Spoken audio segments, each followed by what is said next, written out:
번째 파트로 이야기를 하려고 합니다. 그래서 이번 컨퍼런스 주제가 Make AI Composable with Level Up 이렇게 이름을 지었는데요.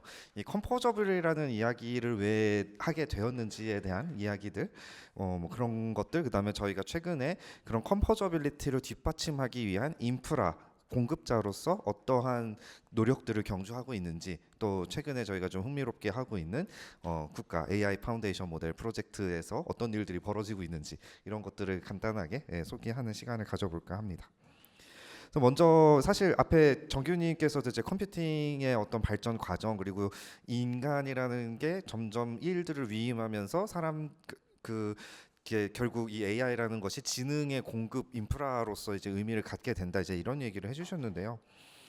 그 컴퓨팅 역사는 뭐 사실 다들 아시는 내용이겠지만, 뭐 간단하게 돌아보자면은, 뭐 간단한 이제 물리적인 어떤 기계 장치를 이용해서 어떤 그 연산들을 조금 더 쉽게 해보자, 좀 귀찮은 머리 쓰는 일들을 줄여보자 해서 시작을 했던 것들이 점점 기술이 발전하면서 뭐 GUI 같은 그런 패러다임이 등장을 하면서 이제 일반인들도 컴퓨터를 좀 쉽게 접근해서 쓸 수 있는 그런 시대가 열렸고, 또 이게 이제 뭐 메인프레임 같은 굉장히 거대한 컴퓨터가 필요했던 것들이 점점 소형화되고 이런 그 개인화되면서 데스크탑이나 스마트폰으로 넘어오게 되고, 그런 과정에서 인터넷과 클라우드가 등장하고 사람들의 어떤 일상에서의 활동들이 데이터라는 형태로 기록이 되기 시작하고, 데이터가 굉장히 많이 쌓이기 시작을 하면서 빅데이터를 우리가 어떻게 다룰 것이냐라는 거에 대한 담론들이 2010년대부터 이제 많이 발생을 했고요. 그 이전부터.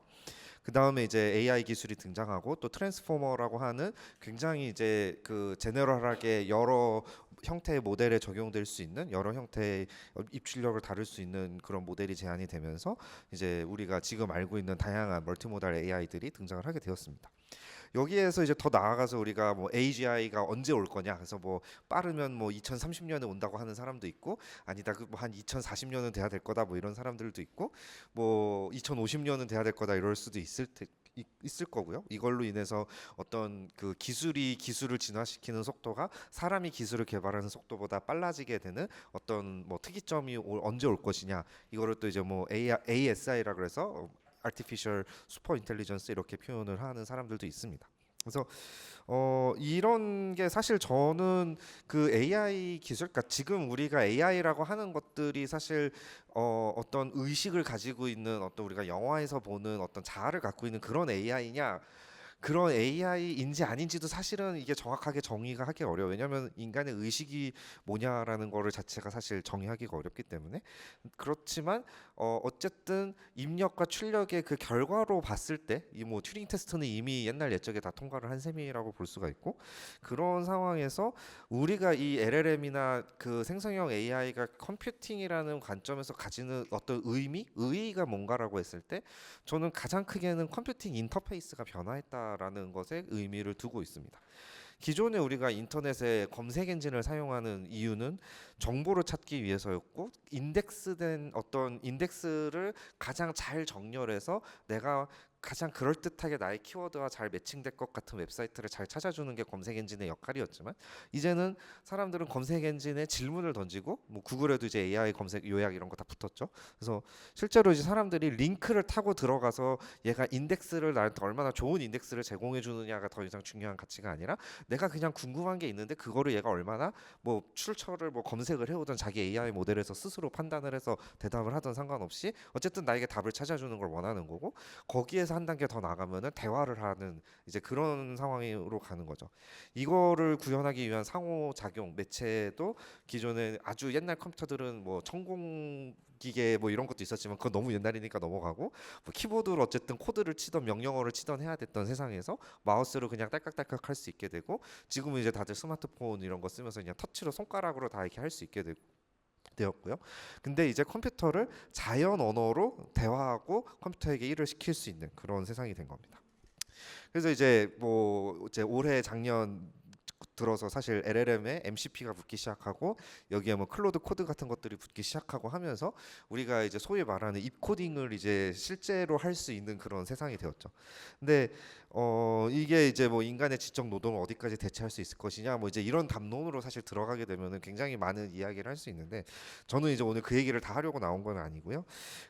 이거를 이제 컴퓨팅의 패러다임이라는 측면에서 봤을 때 우리가 이제 컴퓨터를 아주 옛날에 처음 컴퓨터가 발명되었을 때는 아주 소수의 전문가들이 복잡한 계산을 하기 위해서 쓰는 물건이었지만 지금 우리가 컴퓨터가 그냥 일상의 문제들을 해결하기 위해서 쓰고 뭐 예를 들면 공항에서 어떤 뭐 발권을 체크인을 하는 카운터 같은 걸 보면은 그런 거는 내가 매일매일 쓰는 물건이 아니잖아요. 뭐 1년에 잘해봐야 한두 번 가서 쓰는 물건인데 그 UI는 그냥 임의의 막 남녀노소 누가 와도 딱 알아보고 대충 아 이게 이거구나 하고 알 수 있는 그런 쉬운 UI를 추구를 하게 되겠죠.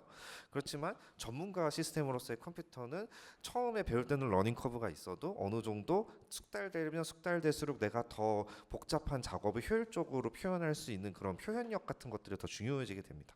그래서 이러한 것들이 이제 굉장히 대비되는 패러다임이 사실 컴퓨팅에 이제 함께 존재를 하게 되는데 저는 AI가 이런 관점에서도 이 두 가지의 사용 사례를 하나로 이어줄 수 있는 어떤 연결고리의 역할을 할 수 있지 않을까 이런 관점에서도 생각을 하고 있습니다. 그래서 뭐 챗GPT 5에다가 예를 들면 나 마인크래프트 같은 게임을 웹브라우저에서 구동되게 만들어줘 하고 한 줄 던지면 뭔가 뚝딱뚝딱해서 돌아가는 물건이 나옵니다. 근데 뭐 그런 식의 완전 엔드 투 엔드 이제 프롬프팅부터 아니면 이제 클로드 코드나 이런 거를 이용해서 여러분들이 실제로 뭐 어떤 모듈이나 뭐 아 나 이런 함수에 대한 유닛 테스트를 짜줘 뭐 이런 식으로 이렇게 굉장히 전문적인 어떤 영역을 확장하는 것까지 지금 굉장히 다양한 AI 사용 사례들이 나타나고 있는데 어떻게 보면 그 사용 현실에서 지금 AI 사용 패턴은 이거를 사용하는 사람의 어떤 능력이나 배경에 따라서 이제 굉장히 다양한 지금 스펙트럼을 갖고 있는 상태입니다. 그래서 저는 이 컴포저블이라고 하는 키워드를 들고 온 이유가 그 이제 소프트웨어를 컴포저블하게 만들고 우리가 컴퓨팅의 패러다임 인터페이스로서 또 컴포저블한 인터페이스가 되게 중요하다라고 이제 저는 생각을 해왔는데 아 에이전틱 AI 시대가 되면서 그 에이전트들을 컴포징 할 수 있는 그런 이제 우리가 근본 기반 구조들을 만들 필요가 있겠다라는 생각을 했습니다.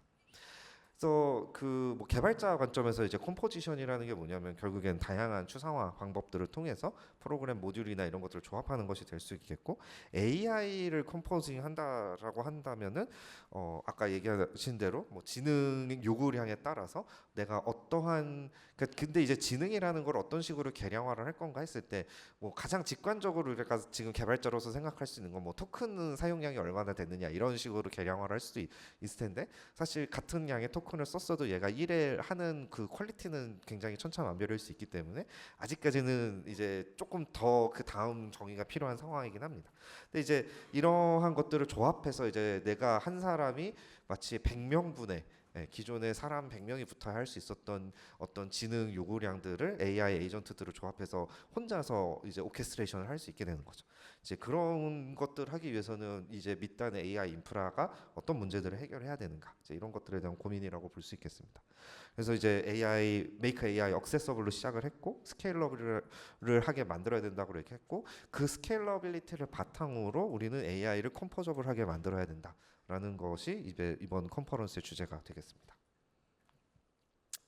그래서 이제 AI 개발자 관점에서 뭐 이제 굉장히 토큰 수가 늘어나고 이제 그러고 있어요. 그래서 이 이제 AI가 완전히 인간의 어떤 뭐 이렇게 어떤 지식 노동을 굉장히 급진적으로 대체할 것이다라고 이제 보는 분들도 있고 아니다 생각보다 그건 시간이 많이 걸릴 거다 이제 뭐 이렇게 말씀하시는 분들도 있죠. 뭐 진실은 그 중간 어디쯤에 있을 거라고 생각은 합니다만 그 근본적으로 이 방향은 이제 거의 모두가 동의를 하는 것 같아요. 이 방향이 얼마나 빠르게 실현이 되느냐, 그 임팩트가 얼마나 사회에 크게 올 것이냐, 어떤 시기와 정도의 차이는 있겠지만 예측하는 사람에 따라서 그래서 그렇게 했을 때 이제 그 우리가 이러한 이제 결국에는 지능 인프라로서의 AI를 어떻게 뒷받침할 거냐 이런 문제들이 있습니다. 뭐 요거는 이제 간단하게 소개를 드리고 넘어가고 싶었던 꼭지들인데요. 예를 들면 이제 그 저희 그 대표님 신정규님이 요새 아주 바이브 코딩의 맛을 들리셔서 굉장히 많은 도구들을 이제 바이브 코딩으로 찍어내고 계신데 이거를 이제 하시는 모습을 옆에서 몇 번 보고 혹은 아 나는 이렇게 해요라고 이제 설명을 해주시기도 했었어요 몇 번. 그러면서 스페시피케이션을 적고서 이 AI 모델들이 생각보다 컨텍스트 윈도우가 크지 않기 때문에 아주 큰 규모의 프로그램을 짜려고 한 번에 짜려고 시키면 잘 안 됩니다. 그래서 뭐 조금만 프롬프트가 복잡해지거나 얘가 중간에 메모리를 정리하는 단계에 들어가면은 갑자기 잘하던 애가 되게 멍청해져가지고 막 이상한 짓을 하고 이러거든요. 네, 그런 문제들을 피해가는 방법들이 이제 여러 가지가 있는데, 뭐 서브 에이전트라는 거를 통해서 이제 굉장히 잘게 잘게 쪼개서 일을 태스크를 주는 방법들이 있고, 뭐 코드 뭐 설계에 특화된 에이전트, 코드 뭐 작성에 특화된 에이전트, 코드 뭐 리팩터링이나 리뷰에 특화된 에이전트, 뭐 아니면 보안 버그만 전문으로 찾는 에이전트, 막 이런 식으로 이제 다이를 쪼개가지고 얘네들을 오케스트레이션하는 또 에이전트를 쓰는 거죠. 이런 식으로 하면 이제 이런 문제들을 좀 극복을 할 수가 있고요. 그 최근에 이제 저희가 굉장히 주목받았던 것 중에 하나는 올SMI라 그래서 이제 저희가 지원하는 다양한 AI 가속기들의 여러 모니터링들을 해주는 그런 툴들을 러스트 기반으로 단일 싱글 바이너리로 짰습니다. 근데 참고로 정규님이 러스트 프로그래밍을 하시는 그게 원래 그 해보신 경험이 없으심에도 불구하고 스페시피케이션만으로도 이 정도 퀄리티의 이제 프로그램을 만들 수가 있었다. 이제 이런 사례가 있겠고요. 그럼 이제 이런 것들을 뭐 이제 정규님처럼 훌륭하신 분들뿐만이 아니라 이제 뭐 여기 계신 분들도 이제 다 해보고 싶으실 거잖아요. 그러면은 그런 세상이 왔을 때 우리가 이제 AI 인프라로서 무엇을 준비해야 되냐 해서 뭐 최근에 이제 작년 정도부터 엔비디아에서 젠슨 황은 계속 이제 AI 팩토리라는 용어를 밀고 있습니다. 그래서 이 키워드로 이제 팔고 싶어 하는 거는 결국 단위 면적당, 단위 에너지 밀도에서 가장 많은 양의 토큰을 찍어낼 수 있는 하드웨어와 소프트웨어 스택은 우리 엔비디아 거다. 그러니까 그걸 써라. 약간 이제 이런 식으로 이제 이야기를 하는 건데요. 그거를 이제 지금 상황에서 아까 말씀드린 것처럼 지능의 단위라는 걸 어떻게 보면 토큰을 얼마나 썼느냐가 어떻게 보면은 지능의 단위의 간접적인 척도가 될 수 있을 것 같아요. 그것이 이제 완전히 이제 최종적인 척도라고 하기는 아직은 어려워 보이지만 그러면 이제 이런 인프라들을 일단 어떻게 만들 거냐. 그래서 지금 온갖 회사들이 인프라를 만들기 위해서 다들 달리기를 하고 있는 상황이고 지지난주에 이제 그 산타클라라에 출장을 갔다가 써니베일에서 이제 AI 레디 데이터 센터 미드업 이런 게 있길래 한번 가봤습니다. 그래서 여기 이제 실리콘밸리 쪽 VC들이 이제 와서 에퀴닉스나 이런 이제 AI 데이터 센터들을 공급하는 공급자들 회사들이 모여서 패널톡 같은 것도 하고 그다음에 그런 에너지나 AI DC를 뒷받침하기 위한 인프라 스타트업들이 있어요. 예를 들면은 뭐 유타주의 솔트레이크에다가 지열 발전소를 만들어서 그걸 캘리포니아에 있는 데이터 센터에 공급을 하겠다. 뭐 이런 뭐 스타트업도 있었고 아니면 이제 모듈러 원전을 이제 대량으로 찍어내야 되는데 이거를 금속 3D 프린팅 기술을 결합해서 뭐 단가를 낮춰서 대량 공급을 하겠다. 뭐 이런 스타트업도 있었고 아니면은 그 문제 정의 자체가 엔비디아 독점을 깨겠다라고 해서 AMD GPU에 특화된 하이퍼스케일 클라우드를 전문적으로 만들어주겠다라고 하는 뭐 그런 스타트업도 있었고요. 되게 이제 재밌는 스타트업들이 많이 있었는데 이것들을 보면서 기존에 우리는 그냥 데이터 센터나 클라우드라는 건 그냥 주어진 자원이고 그냥 내가 돈만 적당히 내면은 쓸 수 있는 그냥 유비퀴터스한 자원이라고 생각을 했고 실제로 클라우드들도 사실 자신들을 그렇게 포장하고 추상화하기를 원했죠. 네. 그런데 실제로 이제 AI 데이터 센터를 어느 일정 규모 이상으로 만들려고 하면은 내가 봐야 되는 문제가 진짜 입지 선정부터 시작해서 너무 전력망이라든지 그다음에 냉각을 위해서 물을 생각보다 굉장히 많이 쓰거든요 데이터 센터가. 그럼 수원들이 이제 주변에 어떤 그 수자원들을 공급받을 수 있는지 이런 것들을 다 챙겨봐야 되고 그런 것들이 이제 소프트웨어 하드웨어 레벨에서 다 최적화가 돼서 어떻게 효율을 최대로 뽑아낼 거냐 이런 문제들이 생깁니다.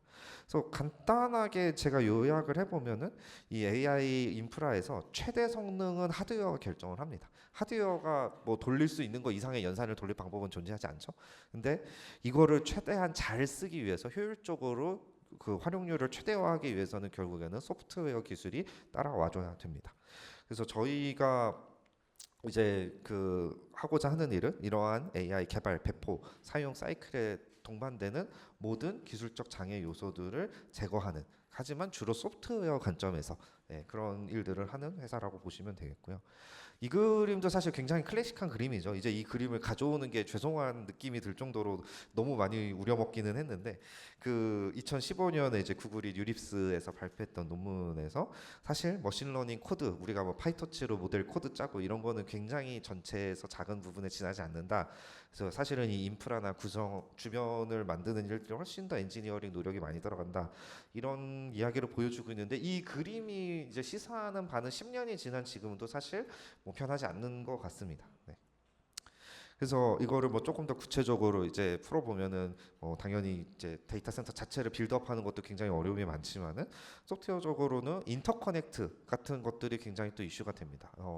기존에 우리가 이제 웹 서비스 같은 인프라를 구축을 할 때는 바깥에 사용자들이 많이 있고 그 사용자들이 개별적으로 굉장히 짧은 요청들을 높은 컨커런시로 보냈을 때 이거를 그 어떤 게이트웨이나 방화벽이나 로드 밸런스에서 잘 받아서 뒤에 있는 서버들한테 쫙 뿌려가지고 각자 부하 분산을 해서 적당히 일감을 나눠서 실행을 하고 가능한 빠른 응답 시간에 응답을 주고, 이 뒤에 있는 서버들은 중간에 이제 게이트웨이나 로드 밸런서가 한번 가려주니까 얘네들은 뭐 좀 죽거나 장애가 나도 바로바로 갈아 끼울 수 있는 그런 패러다임들을 이제 설계를 했는데, 사실 AI나 HPC 슈퍼컴퓨팅에서는 바깥의 사용자들이 물론 많긴 하죠. 이제 챗GPT 정도의 스케일이 되면 사용자 그런 스케일도 다뤄야 되지만, 사실은 이 트레이닝을 하거나 어떤 그런 뭐 내부 기관 내부 사용 시나리오 같은 경우는 사용자 숫자가 많아서 생기는 문제보다는 워크로드 자체가 그 노드 간 통신을 굉장히 고속으로 요구하기 때문에 생기는 문제가 훨씬 큽니다.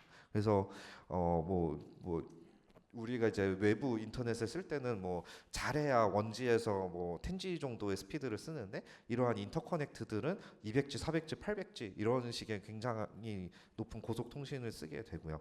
이런 기술들은 당연히 일반적인 이더넷이나 IP, TCP/IP 네트워크하고는 특성이 많이 다르기 때문에 그런 것들을 이제 어떻게 잘 다룰 거냐 하는 것 자체도 굉장히 이제 챌린지가 되고 이제 그런 문제들이 있습니다. 그래서 이제 제가 수평 확장과 수직 통합이라는 키워드를 이제 많이 생각을 하게 되는데요. 수평 확장은 어떻게 보면은 성능이나 캐퍼시티를 늘리기 위해서 옆으로 많이 붙여서 늘리는 거라고 볼 수가 있겠고, 수직 통합은 이제 그 정말 밑단의 뭐 하드웨어나 드라이버 레벨에서부터 정말 엔드 유저 인터페이스까지 이 전체를 아우르는 이제 그러한 기술 스택을 의미한다고 볼 수가 있겠습니다. 저희가 최근에 이제 이런 프로젝트를 하고 있는데, 뭐 아마 이제 워낙 언론에서 많은 보도를 했기 때문에 대충 들어보셨으리라 생각을 합니다. 이제 5개 컨소시엄을 뽑아서 6개월마다 하나씩 떨궈가지고 최종 2개 컨소시엄을 만들고 이제 거기에 뭐 KAI 모델이다라는 이름을 쓸 수 있게 해주겠다, 이제 뭐 이런 프로젝트이고요. 이제 저희는 플랫폼으로 백엔드 AI를 제공하고 있고 이제 다양한 R&D 협력을 하는 거를 목표로 이 과제에 이제 조인을 했습니다. 그래서 이제 지금 저희가 만들고 있는 모델은 MOE 아키텍처 기반의 100빌리언 크기의 LLM을 지금 1단계 목표로 개발을 하고 있고, 실제로 63노드의 504장의 엔비디아 B200 GPU를 붙인 클러스터를 이용을 하고 있습니다. 예. 근데 이거는 사실 이제 저희가 고객사에서처럼 그 하드웨어 자원을 이제 사용자별로 혹은 프로젝트나 팀 단위별로 쪼개서 공유한 이제 그런 시나리오라기보다는 사실 전체를 하나로 묶어서 잘 돌아가게 만들고 중간에 터지는 애들이 나오더라도 계속 워크로드가 이어질 수 있게 하는 약간 이제 이런 쪽으로 조금 챌린지가 다른 부분이 있기는 하고요. 그 이 대시보드를 아마 지금 제가 알기로 저희 데모 스테이션에 띄워놓은 걸로 알고 있는데, 실제로 이제 돌아가는 모습 보실 수 있는데요. 사실 이렇게 500장을 돌리면 무언가는 항상 고장이 나고 있습니다. 그래서 뭐 대표적으로 많이 겪는 문제는 NFS 마운트는 거의 매일 한 번씩 떨어지는 것 같고, GPU 관련해서 뭐 ECC 에러라든지 뭐 언노운, 정말 그냥 언노운 에러 이런 게 뜨기도 하고, 뭐 GPU 무슨 메모리 페이지 폴트 이런 것도 뜨고 굉장히 이런 에러들이 계속 자주 뜨고요. 또 NCCL이나 NVLink 쪽에서 문제가 생기는 경우도 있고, GPU가 죽으면은 사실은 GPU가 죽었다고 알림이 오는 게 아니라 NCCL에서 타임아웃이 나가지고 워크로드가 이제 터미네이트 되는 이제 그런 식으로 보통 증상이 나타나게 되고요. 그래서 뭐 이런 문제들이 있었고, 또 저희가 최근에 겪었던 되게 큰 이제 머리 아팠던 문제 중에 하나는 스토리지가 생각보다 성능이 너무 안 나왔는데 알고 보니까 이거는 스토리지 제조사 쪽에서 제공한 NFS 드라이버에 버그가 있었던 뭐 이런 케이스도 있었습니다. 그래서 이거를 이제 저희의 이제 꿈은 백엔드 AI를 쓰면 다 해결이 됩니다라고 이제 얘기를 하고 싶은 거죠.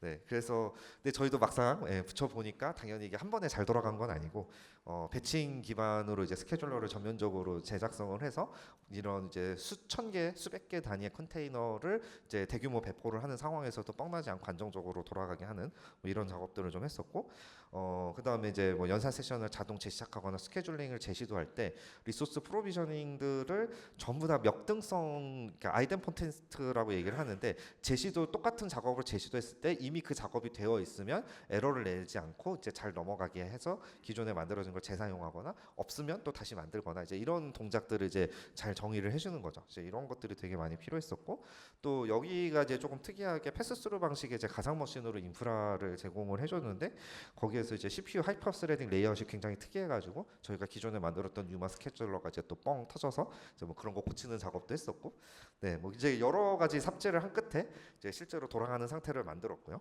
네, 그래서 504장 GPU가 이제 실제로 한 연산 작업에 붙어서 돌아가고 있는 이제 뭐 그런 장면입니다. 네, 메모리가 이제 뭐 64테라 이렇게 붙어 있고요. 근데 이제 이런 것들을 실제로 잘 돌리기 위해서는 굉장히 수직적인 통합적 접근도 필요하게 됩니다. 아까 말씀드린 이런 스토리지 성능 이슈 같은 것도 그렇고, 또 지금 저희가 사실 계속 보고 있는 이슈고요. 엔비디아하고도 이제 협력을 하고 있는 문제인데, 그 MXFP8이라고 이제 블랙웰에 특화된 FP8 포맷이 있는데, 이걸 쓰면 자꾸 이유 없이 워크로드가 중간에 크래시가 나요. 근데 뭐 이제 왜 그런지는 지금 아직 아무도 모르는 상태고, 저는 높은 확률로 뭐 어딘가 라이브러리나 드라이버의 버그라고 생각을 하는데, 뭐 그러다 보니까 이제 이거를 당장은 못 쓰고, 이제 뭐 일단은 이제 레거시와 호환되는 방법으로 돌리고, 중간에 업데이트가 나오거나 버그 픽스가 확인이 되면 이제 다시 업데이트해서 돌리고, 이제 막 이런 것들을 계속 해줘야 되는 그런 상황이고, 또 네트워크 스위치하고 스토리지 사이에 MTU 설정이 잘못돼가지고 패킷이 또 쪼개지는 문제도 있었고, 또 뭐 NCCR 같은 경우도 굉장히 많은 옵션들을 환경 변수를 지정을 할 수가 있는데, 이게 뭐 성능에 관계가 있는지 모르겠는데 왠지 모르지만 이 옵션은 뭐 기본은 켜져 있는 건데 꺼야만 제대로 돌아간다든지, 어떤 것도 켜야 하고 돌아간다든지, 이런 게 막 성능에 어떤 거는 영향이 거의 없고 어떤 거는 되게 영향이 큰 것도 있고, 막 이런 게 되게 조합이 많습니다. 그래서 이런 것들까지 다 볼 수 있어야 결국에는 내가 뭐 모델 코드를 아무리 잘 짜도 그거를 잘 돌릴 수가 있게 되더라, 이제 뭐 이런 거고요. 이제 컴포저블 AI 스택인데요. 사실 앞에 정규님께서 많은 부분을 커버를 하시긴 했습니다만, 저는 이제 조금 더 기술적인 관점에서 그 이제 AI 인프라 기술과 서비스 들은 사실 이그 시스템 디자인 원리를 총 집대성하는 거라고 볼 수가 있습니다. 제가 이제 박사 과정 때 네트워크 패킷 처리 프레임워크를 GPU하고 인텔 제온 5 플랫폼하고 AMD 오픈CL 플랫폼을 이용해서 이제 그 동시에 스루프 자동 최적화하는 거를 가지고 박사 논문을 썼었는데, 그때 결국 제가 박사 공부를 다 하고 나서 그럼 내가 뭘 배웠나? 나한테 남은, 내 머리에 남은 게 뭔가라고 딱 세 단어로 요약을 한다면 배칭, 패러럴라이제이션, 파이프라이닝, 요 세 가지가 결국에는 고대역폭 시스템을 만드는데 핵심이 되는 원리이고, 예. 근데 이걸 하기 위해서 내가 모델 차원의 최적화나 이런 것도 다 볼 수 있으면서 진짜 로우 레벨한 막 시스템 콜 이슈까지 다 볼 수 있느냐, 이게 이제 쉽지 않은 거죠. 네, 그런 게 있고요. 그 다음에 이제 조금 다시 하이 레벨로 올라와서 우리가 이제 컴포저블 AI, 그러면 에이전트들끼리 막 서로 통신을 하거나, 막 에이전트가 에이전트를 오케스트레이션 하거나, 막 이런 이제 굉장히 큰 스케일의 어떤 AI 스택들을 다루려고 한다면은 기술적으로 그럼 앞으로 해결돼야 되는 문제가 뭐냐? 저희가 뭐 GPU 잘 돌려주고 뭐 스케일러블하게 돌려주고 이런 얘기 매년 해왔지만, 앞으로 해결해야 될 문제로는 디스어그리게이트 서빙으로 더 그 연산 단계별 어떤 성능 특성들에 맞춰서 최적화를 해서 비용을 더욱 낮출 수 있는 방법들, 그 다음에 컨피덴셜 컴퓨팅이라고 해서, 이게 사실 클라우드 쪽에서는 이미 몇 년 전부터 상용화가 된 기술입니다만, 이제 AI에서도 이런 것들이 필요하지 않겠나, 이런 이야기들이 나오고 있습니다. 그래서 엔비디아 같은 경우는 호프 아키텍처부터 이 컨피덴셜 컴퓨팅 상태에서 GPU 가속을 하는 것들을 이제 지원을 하고 있고요. 그래서 근데 이게 아직 대규모로 디플로이 되거나 상용화된 사례가 거의 없습니다. 그래서 이런 것들을 이제 디스어그리게이트 서빙을 하면서 동시에 컨피덴셜 컴퓨팅을 적용할 수 있나? 이제 뭐 이런 조합을 생각해보면 아직 이거는 답이 없거든요. 그래서 이런 것들에 대해서 저희가 좀 고민을 하고 있고, 이러한 거를 결국에는 저희는 이제 백엔드.ai라는 플랫폼을 통해서 그에 수반되는 스케일과 컴포저빌리티 문제들을 풀겠다라는 거였고, 앞에 이제 정규님이 여러 가지 설명을 해주셨는데, 저희가 뭐 빨리 아이돌, 뭐 파인 튜닝, 컨티뉴엄, 패스트 트랙 뭐 이런 것들을 백엔드.ai라는 거 위에 수직 통합을 해서 이제 지능을 딜리버할 수 있는 가장 효율적인 방법을 제시해드리겠다라는 것이 이제 저희 회사의 목표입니다. 뭐 백엔드 다이아가 뭔지는 이제 5번쯤 됐으니까 다들 아실 거라 생각을 하고, 네, 뭐 이런 부분들에 대해서는 뒤에서 이제 또 아이돌이나 이런 것들은 그 세부적인 세션 톡에서 더 자세한 내용들을 들어보시면 될 것 같습니다. 네, 제 발표는 이걸로 마치도록 하겠습니다. 감사합니다.